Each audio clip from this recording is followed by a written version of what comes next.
Happy Valentine's Day. Today we're going to be reading about St. Valentine's and the origins of Valentine's Day out of Kicked Out of Heaven, the Untold History of the White Races, circa 700 to 1700 AD, Volume 3, written by me, Keenan Booker.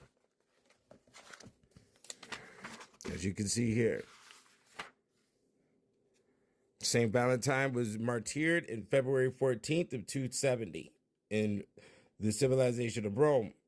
And here is his skull. We'll begin to read now. St. Valentine's Day is now almost everywhere a much degenerated festival, the only observance of any note consisting merely of the sending of jocular anonymous letters to parties whom one wishes to quiz, and this confined very much to the humbler classes.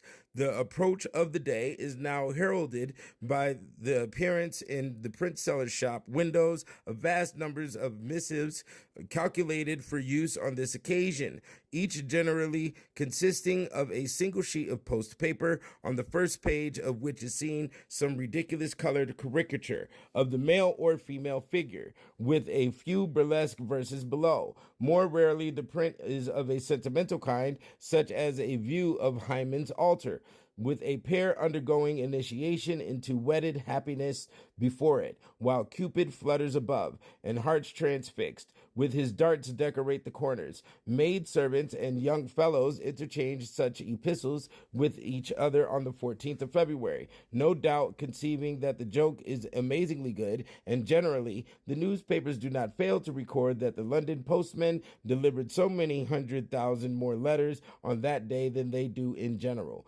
Such is nearly the whole extent of the observances now peculiar to St. Valentine's Day. At no remote period, it was very different. Ridiculous letters were unknown, and if letters of any kind were sent, they contained only a courteous profession of attachment from some young man to some young maiden, honeyed with a few compliments to her various perfections, and expressive of a hope that his love might meet with return. But the true proper ceremony of St. Valentine's Day was the drawing of a kind of lottery, followed by ceremonies not much unlike what is generally called the game of forfeits. Misson, a learned traveler of the early part of the last century, gives apparently a correct account of the principal ceremonial of the day. On the eve of St. Valentine's Day, he says, the young folks in England and Scotland, by a very ancient custom, celebrate a little festival. An equal number of maids and bachelors get together. Each writes their true or some feigned name upon separate billets, which they roll up and draw by way of lots,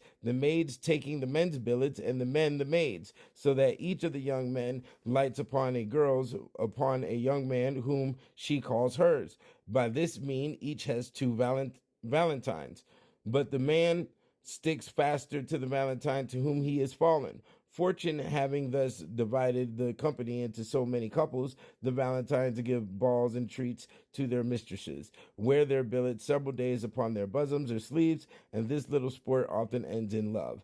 Notwithstanding the practice of reveling, there seems to have been a disposition to believe that the person drawn as a Valentine had some considerable likelihood of becoming the associate of the party in wedlock.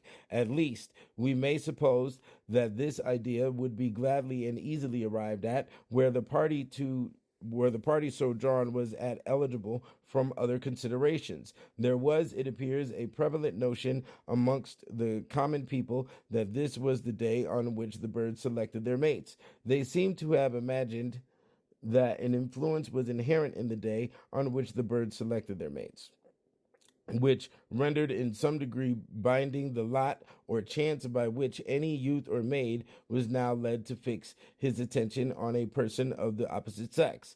It was supposed, for instance, that the first unmarried person of the other sex whom one met on St. Valentine's morning in walking abroad was a destined wife or a destined husband. The origin of these peculiar observances of St. Valentine's Day is a subject of some obscurity.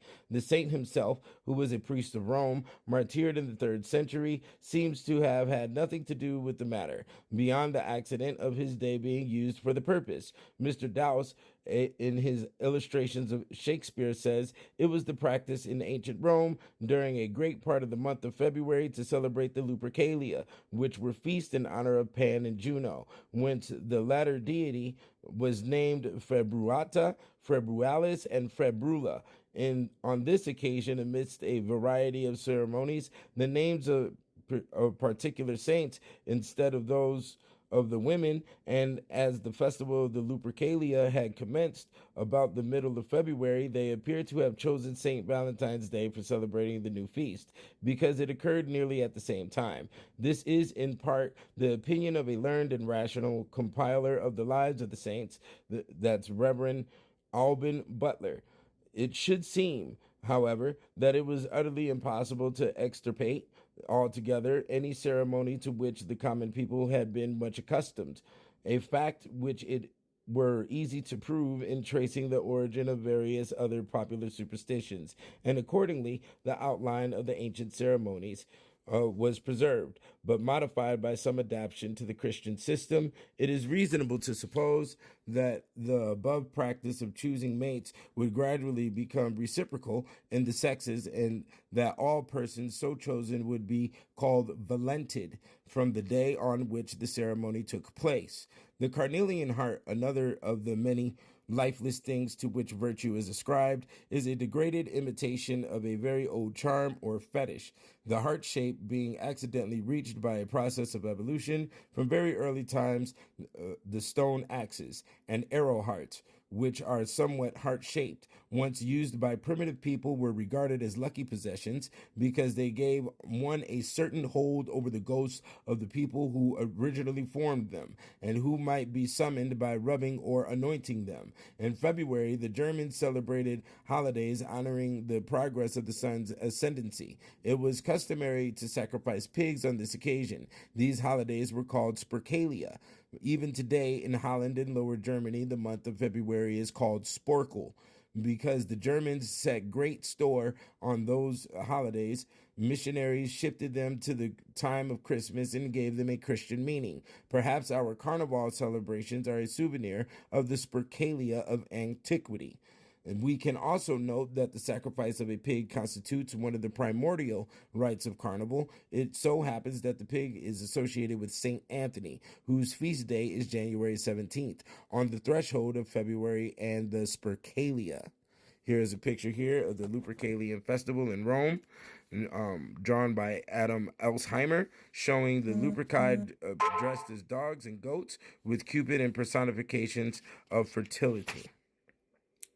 Valentines. The story of Valentine's Day begins with some unknown medieval bird watchers, probably in France rather than England, who reckoned that birds begin mating in mid-February and decided to give this a precise date, 14th of February. They may have followed some folk tradition. In Slovenia, this is still said to be the first day of spring, when plants start growing and birds mate. As was normal at that period, they expressed the date as the feast of day of a saint. In the Catholic Church, every day in the year celebrates at least one saint, and for a public who had no printed calendars, it was easier to remember dates by names than by figures. It happens that 14th of February is dedicated to one or other of two early Roman martyrs, both named Valentinus, believed to have died on that date. This does not mean that there is anything to link the martyrs themselves to birds or to human love. It is arbitrary chance that their names appear. And if the bird watchers had picked on the 15th, St. Faustinus' day, rather than the 14th, we would be now sending one other Faustines as love tokens. In the 14th and 15th centuries, it was fashionable in aristocratic circles in France and England to celebrate Valentine's Day with flirtatious entertainments such as courts of love, and several poets, including Chaucer, Gower, and Charles, Duke of Orleans, wrote elegant verses for the occasion. Chaucer's The Parliament of Fowls describes birds gathering at the bower of the noble goddess Nature to settle their love rivalries. For this was on St. Valentine's Day, when every fowl cometh there to choose his mate. Tomorrow is St. Valentine's Day. All in the morning betime, and I a maid at your window to be your Valentine. Then up he rose and donned his clothes and dupped the chamber door, let in the maid, that out a maid never departed more. Quoth she, before you tumbled me, you promised me to wed. So would I had done by yonder sun, if thou hast not come to my